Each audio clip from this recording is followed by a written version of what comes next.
우리 성도님들 평안하셨습니까? 한 주일 동안 정말 뜨거운 그런 날들이었는데 오늘 또 말씀을 사모하시어서 주님 앞에 이르시는 우리 모든 성도님들에게 말씀으로 역사하시는 성령님의 감동하심으로 오늘 참여하신 우리 여러분들이 다 진리를 깨닫고 주님을 만나고 영생을 경험하는 그런 은혜가 함께하길 축복합니다. 먼저 오늘 본문 말씀을 함께 읽도록 하겠습니다.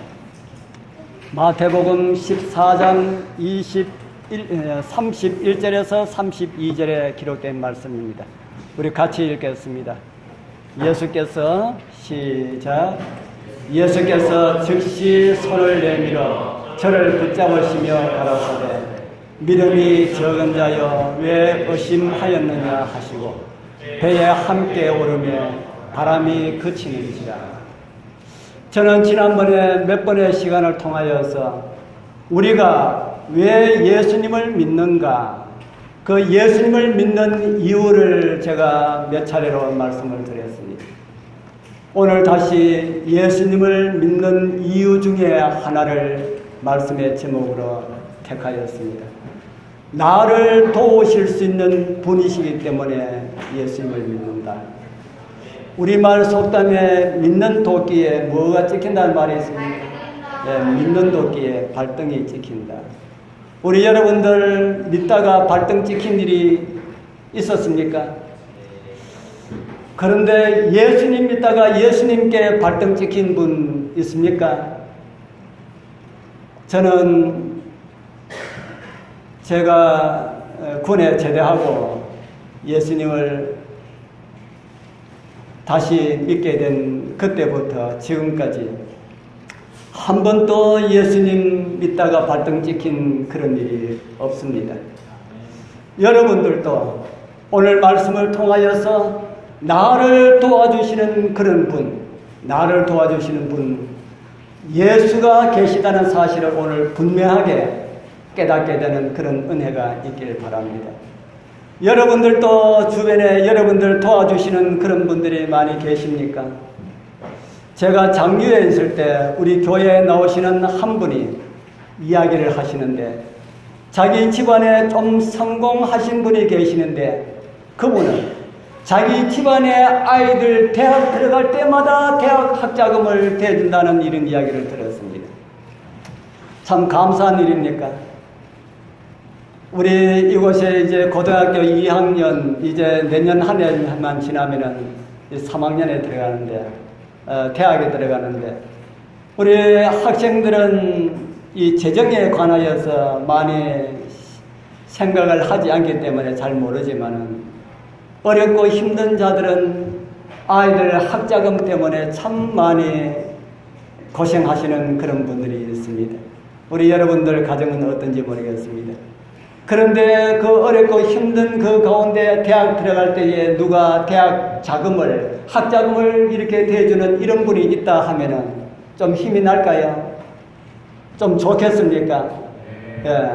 그래서 그 집안은 그분이 자기 집안의 모든 아이들이 대학에 들어갈 때마다 다 학자금을 다 이렇게 입학금을 이렇게 대준다 하는 이런 이야기를 들었습니다.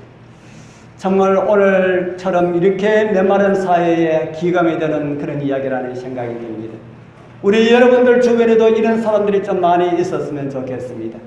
도움이 필요할 때마다 손을 버릴 때마다 도와주시는 이런 분이 계신다면 얼마나 마음이 든든하시겠습니까? 돈이 필요하다 그러면 돈을 주시고 힘이 필요하다 그러면 힘을 주시고 능력이 필요하다 그러면 능력으로 도와주시는 그런 분. 얼마나 좋겠습니까? 우리나라 옛날 이야기에 도깨비 방망이라고 하는 이런 이야기가 이야기 속에 등장합니다. 우리 여러분들도 도깨비 방망이 이야기 들어보셨습니까? 도깨비 방망이 들어보셨어요? 돈 나오느라 뚝딱 하면은 뭐가 나오고요? 돈이 나오고, 집 나오느라 뚝딱 하면은 뭐가 나오고요? 집이 나오고, 음식 나오느라 뚝딱, 피자 나오느라 뚝딱 하면은 피자가 나오고, 원하는 것을 무엇이든지 막대기만 이렇게 휘두르면은 다 나오는 그런 이야기가 도깨비 방망이 이야기입니다. 오늘 저는 그런 도움을 우리 여러분들께 소개해 드리기를 원합니다. 도깨비 방망이 하나 있으면 좋겠습니까? 여기 도깨비 방망이 하나인데 갖기를 원하시는 분 하면은 여러분들 원하시는 분 있습니까? 도깨비 방망이 원하시는 분 손 한 들어 보십시오. 도깨비 방망이 원한다. 예. 손 들으신 분들 오늘 다 가지게 되길 바랍니다. 예. 오늘 제가 진짜 도깨비 방망이보다 더 확실한 그런 방망이를 소개를 해 드리려고 합니다. 우리 하나님 말씀 성경 요한복음 14장 16절에 있는 말씀 보겠습니다. 손 드신 분만 얻는 것이 아니라 손 드시지 아니신 분들도 다 얻으시길 바랍니다. 손 드신 분만 얻으라 그러니까 손 안 드신 분들이 속이 상하신 것 같아요. 그래서 손 안 드신 분들도 다 얻으시길 바랍니다. 우리 요한복음 14장 16절 우리 같이 한번 읽어보겠습니다. 시작. 내가 아버지께 구하겠으니 그가 또 다른 보혜사를 너희에게 주사 영원토록 너희와 함께 있게 하시리니. 아멘. 여기 나오는 보혜사는 보혜사의 그 말의 뜻은 옆에서 도와주시는 분이라는 이런 의미입니다. 다른 보혜사라는 이런 말을 보면은 예수님께서 진짜 보혜사고 예수님 말고 또 다른 보혜사가 있다라는 이런 말씀으로 우리에게 주셨습니다. 예수님도 보혜사가 맞습니까? 예수님도 옆에서 도와주시는 그런 보혜사가 맞는가? 성경에 보면 예수님이 보혜사라고 하는 말씀이 요한 1서 2장 1절에 있는 이 말씀입니다.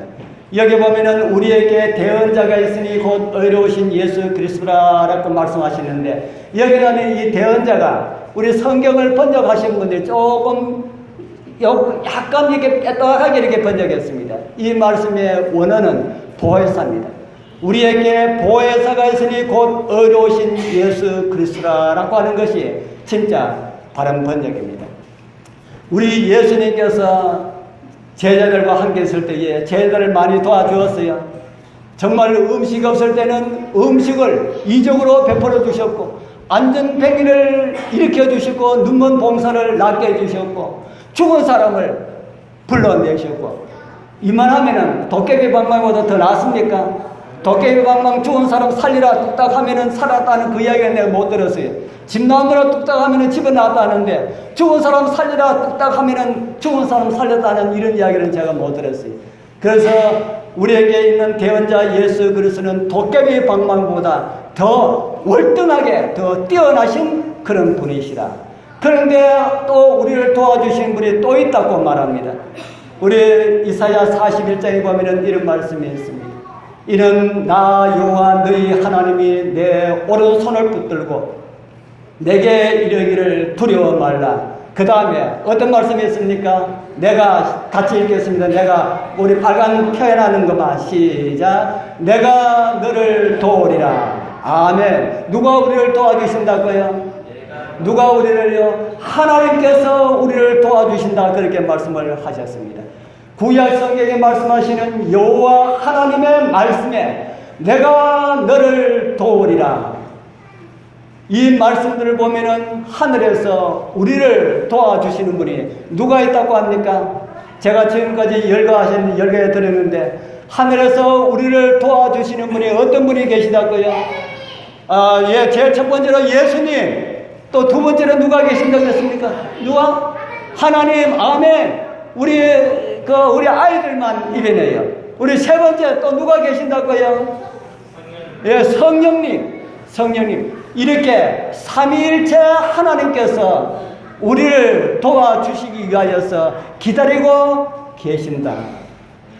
아버지 하나님께서는 큰 능력으로 우리를 도와주기 위하여서 항상 예비해 계시고 그 옆에서는 우리를 위하여서 사람 되시어서 우리 모든 것을 함께 우리와 나누셨던 예수 그리스도께서 그 옆에 서 계시고 예수께서 성령을 보내주셔서 그 능력의 성령 전능하신 그 성령님은 우리 옆에서 항상 우리를 도와주시고 그렇게 계시는 그런 분들이다. 그렇게 성경은 우리에게 말씀을 하고 있습니다.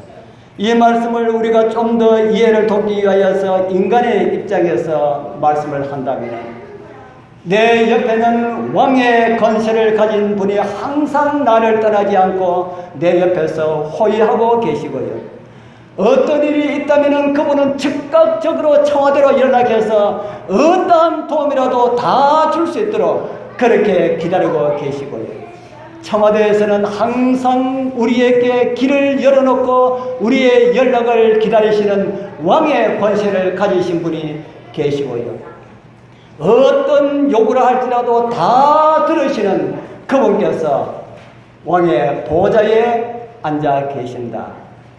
이만하면은 우리의 도움이 좀 괜찮은 도움입니까? 이만하면은 우리 여러분들의 도움이 좀 괜찮은 도움입니까? 우리 여러분들 이 나라 대통령 권세가 나왔습니까? 하나님의 권세가 나왔습니까? 아멘. 우리 저 아이 나중에 저심 때 우리 잘 봐놨다가 뭐 맛있는 것 좀 줘요. 예. 우리는 대통령 권세가 아니라 온 우주의 하나님의 권세가 우리와 함께 하실 것임을 성경은 우리에게 가르쳐주고 있습니다. 오늘 예수 그리스도를 개인의 구주로 믿고 하나님의 자녀들로 살아가기로 결심한 하나님의 백성들이 다 그러하다고 성경은 오늘 우리에게 말씀을 해주고 있습니다. 정말 그러한 도움들이 어떻게 전개되어 일어났는지 성경에 나타난 역사적인 사건들을 하나 살펴보면서 우리를 도와주시는 하나님의 손길을 인하여서 감사하고 우리의 도우심을 다시 한 번 더 바라는 그런 복된 시간 되길 축복합니다. 어떨 때에 그러면 주께서 우리를 도와주실까요? 우리를 항상 도와주기 위하여서 옆에 계신다 그랬는데 어떨 때 도와주실까? 어떨 때 도와주실까요? 여기 아이가 어떻게 하고 있어요? 예, 넘어져가 있을 때에, 위험할 때에, 우리의 도움이 필요할 때마다, 우리의 위기 때마다 도와주시는 분이 우리의 하나님이시라고 성경은 우리에게 가르쳐주고 있습니다. 갈릴리 바다의 풍랑 속에 허우적거리는 한 배가 있었습니다. 함께 하셔야 하셨던 예수님은 계시지 않고요. 제자들만 풍랑과 싸우고 있었습니다. 그렇지 않아도 두려움이 잔뜩 들어있는데 이 풍랑과 싸우느라고 너무너무 두려운 가운데 떨고 있는데 갑자기 저쪽에 바다 저쪽에 보니까 사람 모양의 하얀 물체가 희미하게 보입니다. 제자들이 더욱 두려워했습니다. 생명의 왕이신 예수님과 함께 있었다면 그런 것들 아무것도 아닌데 예수님께서 계시지 않은 이런 마당에 이 파도 속에서 바다 위에 있는 유령과 같은 이런 모습을 만난 이 제자들은 너무 두려웠습니다. 그래서 제자들이 자기도 모르는 사이에 유령이다 이렇게 소리쳤습니다. 유령이다. 풍랑이는 바다 위에 사람이 있을 것이라고는 꿈에도 생각할 수가 없었기 때문입니다. 유령이다 이렇게 소리치는데 저쪽 바다 저쪽에서 유령이라고 소리 지르던 바로 그쪽에서 이런 소리가 들렸습니다. 요한복음 6장 20절에 기록된 말씀입니다. 가라사대 내니 두려워 말라. 내니라고 하신 말씀이 누구이실까요? 내니라고 하신 말씀이 누구이실까요? 예수님께서 제자들이 먼저 배를 타고 보내고 난 다음에 예수님께서 산 위에서 기도하시는데 가만히 보니까 제자들이 풍랑하고 싸우고 있는 거라. 그래서 그 제자들을 돕기 위하여서 예수님께서 무리를 걸어서 예수님께서 가셨어요. 그런데 무리 위에 걸어오시는 예수님을 보고 그 제자들은 유령이라고 이렇게 소리쳤습니다. 우리 사랑하는 성도님들, 우리 여러분들이 도움이 필요할 때마다 예수께서는 잊어버리지 아니하시고 여러분들을 보고 계신다는 사실을 잊지 말기를 바랍니다. 예수님의 목소리를 듣고 제자들 중에 믿음 좋다고 항상 앞장 잘 서던 베드로가 예수님의 소리를 듣고 이런 말을 합니다. 베드로가 대답하여 가로되 주여 진짜 주님이시면은 진짜 예수님 맞습니까? 진짜 예수님이시라면은 나를 명하사 물 위에 오라고 한번 이야기해 보십시오. 그러니까 예수님께서 뭐라 했을까요? 뭐라 했을까요? 이 말씀 다음에 14장 29절에 있는 말씀입니다. 14장 29절에 뭐라 했습니까? 오라 하시니, 오라 하시니. 이 말을 듣고 베드로가 어떻게 하였을까요? 우리 여러분들 같으면 어떻게 하겠습니까? 예수님, 정말 예수님이시면 나로 명하여서 당신 한테로 오라고 명하십시오. 이렇게 하니까 예수님께서 오너라 하니까 이 베드로가 어떻게 했습니까? 그 다음 14장 29절의 말씀. 베드로가 배에서 어떻게 했다고요? 배에 타고 있어도 그 파도가 무서워서 조금 전까지만 해도 그렇게 파도와 싸웠던 이 베드로가 예수님께서 오라 이렇게 말씀하시니까 베드로가 배에서 어떻게 했다고요? 배에서 내렸다. 걸어서 예수께로 가되, 기록에 의한다면은 온 우주 통틀어서 물 위로 걸어본 최초의 사람이자 아마 마지막 사람이 아닐까 하는 생각이 듭니다. 예수께서 오늘 우리에게도 혹 물 위로 걸어오라고 분부하실지 모릅니다. 우리 여러분들 물 위로 오너라 이렇게 할 때에 바다에 뛰어내릴 자신이 있으신 분 있습니까? 오너라 하는데, 아니 예수님 이 파도가 치서 이 배 타고도 겁이 나는데 여기 어떻게 내려갑니까? 이렇게 하실래요? 물 위에 오너라 할 때에 예수님의 말씀에 그 말씀에도 순종할 수 있는 그런 하나님의 은혜를 경험하게 되길 바랍니다. 제가 30대 예비군 훈련을 받을 때 참 오래전 이야기지. 30년도 넘은 그런 이야기입니다. 제가 무소년들을 하다가 죽을 뻔했다는 그 이야기를 했지요. 우리 대원들은 모르지만 죽을 뻔했다가 살아나고 난 다음에 저 시골 아주 깊은 곳에 가서 1년을 농사 짓고 살은 적이 있습니다. 그때 예비군 훈련에 나왔어요. 그래서 교회 갔더니만은 예비군 훈련 통지서 나왔다 하더라고요. 금요일 날 저녁에 교회 갔더니만은. 그래서 뜯어보니까 그 이튿날, 내일, 어떤 날입니까? 금요일 날 교회 갔으니까 내일 안식일 날 예비군 훈련 오라라고 하는 이런 통지서가 보였습니다. 그래서 그냥 접어서 주머니에 넣었습니다. 그리고 그 이튿날 저는 어디로 가야 할까요? 교회로 가야 할까요? 예비군 훈련장으로 가야 할까요? 어디로 가야 하겠습니까? 어디로 가야 할까요? 우리 학생들은 나중에 어디로 가야 할까요? 그런 거 받으면은 저는 아무 생각 없이 그냥 교회 갔습니다. 우리 아이 없고 여기에 우리 앉아있는 우리 딸 그때 갓난 아기였는데 갓난 아기 없고 우리 이 오빠 업고 안고 그래서 교회 안식일날 교회 갔습니다. 교회 갔더니만은 교회 문을 열고 들어갔더니만은 앞에 있는 먼저 오신 장로님이 저를 보고 눈이 둥그려. 왜 교회 왔어? 그래요. 예? 왜 교회 왔어? 어디 안 가고 교회 왔다는 말입니까? 예비군 훈련한 거 왜 교회 와서? 장로님 안식일날 교회 오는 것이 당연하죠. 내가 어디 갑니까? 그래? 말씀하지 않았어. 그리고 그때부터 교인이 한 분, 두 분 오신 분마다 저희들 보고 왜 교회 와서 그래요? 아니 그러면 안식일날 교회 안 오고 어디 갑니까? 하니까 예비군 훈련 가야지. 우리 사랑하는 성도님들 안식일날 예비군 훈련 가야 됩니까? 교회 가야 됩니까? 예, 교회 가야지요. 아멘. 예, 그래서 저희 교회, 우리 교회에 저 또래가 여러 명 있었는데 다 예비군 훈련 나가고 저 혼자만 교회 왔으니까 우리 성도님들이 그럴 수밖에 더 있습니까?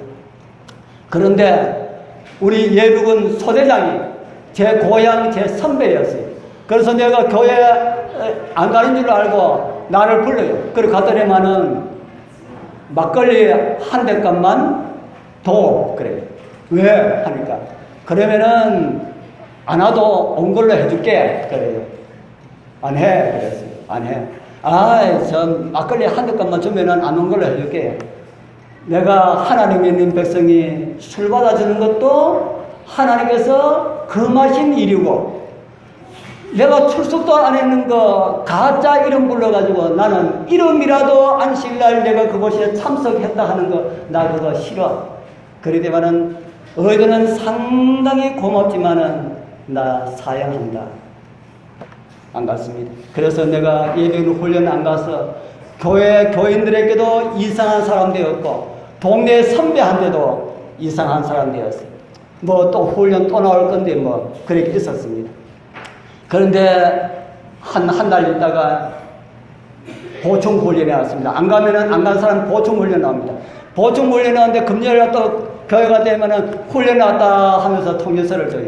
그래서 또 딱 뜯어보니까 또 안식일날 또 나왔어요.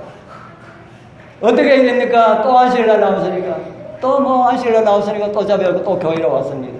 또 교회가 그렇게 날려나는데 세 번째 보충 훈련 통지서가 나오는데 또 안식일날 나왔어요. 세 번 안식일날 연구가 나왔습니다. 그런데 세 번째는 빨간 줄이 두 줄 쫙 꺼가지고 나왔습니다. 그러면서 가보니까 이번에 오지 아니하면 고발 조치됩니다. 그래서 고발을 하든지 말든지 가지 않았습니다. 그래서 이제 가지 않고 있다가 이제 우리 이제 성도님들이 이제는 고발돼가지고 이제 큰일 났다 하고 이제 걱정이 태산이 걱정하지 마시고 기도해 주십시오. 그래서 이제 고발될 거다 생각했는데 10월 달에 가고 11월 달에 가고 12월 달에 가도 아무 연락이 없습니다. 그런데 12월 마지막 연말 날 며칠 남지 않았는데 뭐가 하나 날라왔어요. 딱 뜯어보니까 훈련 통지서가 나왔습니다. 네 번째 통지서가 나오는데 12월 31일 그때 제가 요일은 모르겠는데 수요일인지 목요일인지 다른 날 나왔어요. 그래서 제가 그 통지서를 받고 제가 가봤습니다. 갔더니만은 수많은 사람들이 연병장에 이렇게 모여 있는데 훈련을 시키는 사람이 이런 단상에 올라가더니만은 하는 말이 이런 말을 합니다. 여러분들 여기에 참석하신 분들 모든 분들이 다 고발될 사람들입니다. 다 고발될 사람들인데 왜 고발 안 했나 하면 사람 수가 너무 많아가지고 고발을 못 시키고 다시 훈련을 한번 시키는데 날이 없어가지고 12월 31일 날 오늘 훈련을 시킵니다. 그런 이야기예요. 그래서 제가 그 소리 듣고 서가지고 있으면서 속으로 크게는 이야기 못하고 속으로 할렐루야 했습니다. 그럼 그렇지 우리 하나님께서 내같이 이 빈털털이 고발되고 어려움 당하는 그 일을 하나님께서 허락하셔도 그 일을 하면 되지만은 이렇게 이런 길로 인도해 주셨거나 그렇게 생각했습니다. 그 이후로 안식일에 대해서 한 번도 어려운 일을 당하지 않았습니다. 그 이후로 우리 사랑하는 성도님들 여러분들 이런 시험이 올 때에 한 번만 이기시면 끝입니다. 한 번만 이겨보십시오. 여기에 우리 딸이 앉아있는데 제가 이런 신앙의 이야기를 들었는지 안 들었는지 딸이 없어야 제가 이야기를 할 수 있는데 있어서 좀 그런데 저기 어디 가서 공부방을 한다 그러는데 공부방을 하면은 안식일 유혹을 많이 받습니다. 왜냐하면 금요일 날 아이를 가르치다 보니까 해는 넘어가고 빨리 해야 되는데 되잖아요. 그래서 그런 유혹을 받지 않기 위하여서 금요일 날 아예 수업을 빼버렸습니다. 그래서 금요일 날 아예 수업을 다 빼버리는데 듣기는 이야기가 무슨 이야기를 하냐면 그곳에는 자기가 그렇게 하고 난 다음부터 그곳에는 다른 사람들이 공부방을 시작하면 다 금요일 날 온다는 겁니다. 그렇게 시작했기 때문에. 그래서 그렇게 하니까 안식일에 대해서 유혹을 받을 그런 필요가 없다는 겁니다. 우리 사랑하는 성도님들, 우리 여러분들에게 어떤 어려움이 있습니까?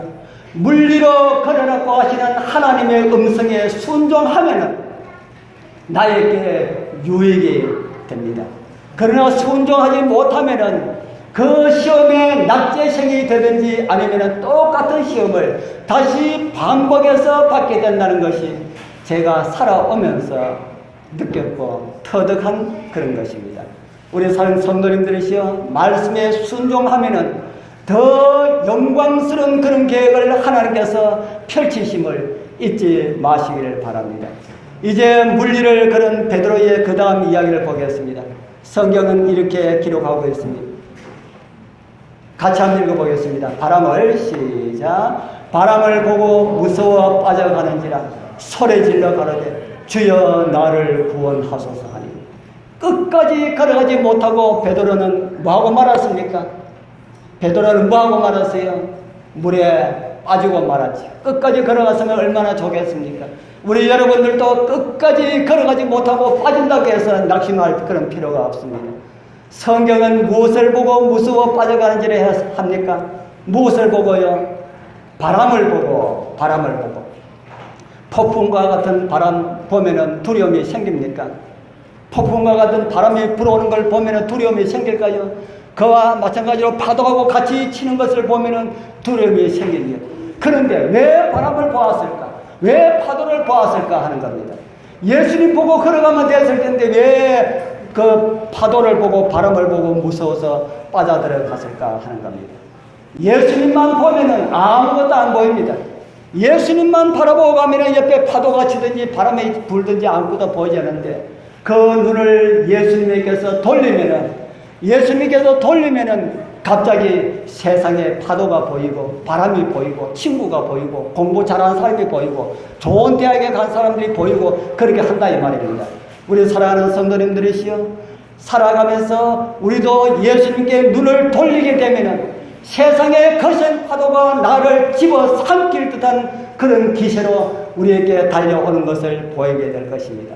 그러나 우리의 눈을 예수님께 고정하고 있는 사람들에게는 그런 것들이 보이지 않는다는 사실을 잊지 말기를 바랍니다.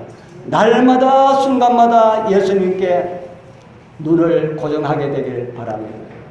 세상을 돌아보지 말기를 바랍니다. 그러나 우리가 혹 실수를 할지라도 우리의 눈에서 예수님을 놓치는 그런 일이 있다 할지라도 우리가 실망할 그런 필요가 없는 것은 베드로의 그 다음 기록이 있기 때문입니다. 이제 바람을 보고 빠져들어가는 베드로는 어떻게 하였습니까?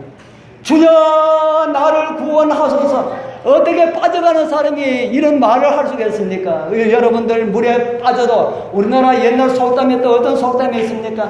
호랑이께 잡혀가도 물려가도 뭐하고 있으라고요? 호랑이께 잡혀가도 정신 차려라. 물에 빠져들어가도 뭐하는 것은 베드로가 있지 않았습니까? 예수 부르는 것은 있지 않았다. 우리 사랑하는 성도님들이시여 절망적인 가운데서도 예수님을 잊지 마시기를 바랍니다. 주여 나를 구원하소서 하니까 주님께서 어떻게 하셨습니까? 마태복음 13장 31절에 이렇게 말씀하십니다. 우리 같이 읽어보겠습니다. 예수께서 시작. 예수께서 즉시 손을 내밀어 저를 붙잡으시며 가라사대 믿음이 적은 자여 왜 의심하였느냐 하시고 배에 함께 오르며 바람이 그치는지라. 세상을 바라보다가 우리가 빠져서 허우적 그럴 때에도 우리에게 도와주시고 건져주실 도움이 보여서 예수님께서 계시다는 사실을 인하여서 항상 감사하게 되길 바랍니다. 우리가 세상에 살고 있기 때문에 세상을 바라보지 않을 수가 없습니다. 눈에 보이는 모든 것이 죄악과 관련된 것들이다 보니까 죄에 물들지 않고 접촉하지 않고 지나기가 힘든 그런 세상에 저와 여러분들이 살아가고 있다는 겁니다. 베드로를 구원하신 우리 예수님께서 저와 여러분들도 끝까지 지켜주시는 그런 사실들을 우리 여러분들 잊지 마시기를 바랍니다. 전능하신 예수께 나의 소원이 있으니. 그 다음 가사 아시는 분? 병든 자와 소경을 고쳐주신 빕니다. 나는 죄와 악함이 가득하게 찼으되 예수께는 진리와 은혜 충만하도다. 이 참의의 가사가 여러분들과 저의 삶의 현실이 되기를 바랍니다. 그래서 죄의 세력을 넉넉하게 죄의 세력에서 구원하실 그 하나님 예수님, 그분으로 인하여서 감사하면서 매일매일 이기시는 그런 삶이 되길 축복합니다. 기도드리겠습니다. 하늘에 계시는 거룩하신 우리 아버지 하나님 감사합니다. 우리의 눈이 매 순간마다 세상을 바라보므로 넘어지고 자빠집니다. 그럴 때마다 우리의 손을 붙잡아 주시어서 일으켜 주시겠다는 약속을 인하여 감사합니다. 우리를 도와주시겠다는 주님의 약속 잊지 않게 하시고 온전한 믿음으로 세상을 이기게 하옵소서. 예수님 이름으로 간절히 기도드리옵나이다. 아멘.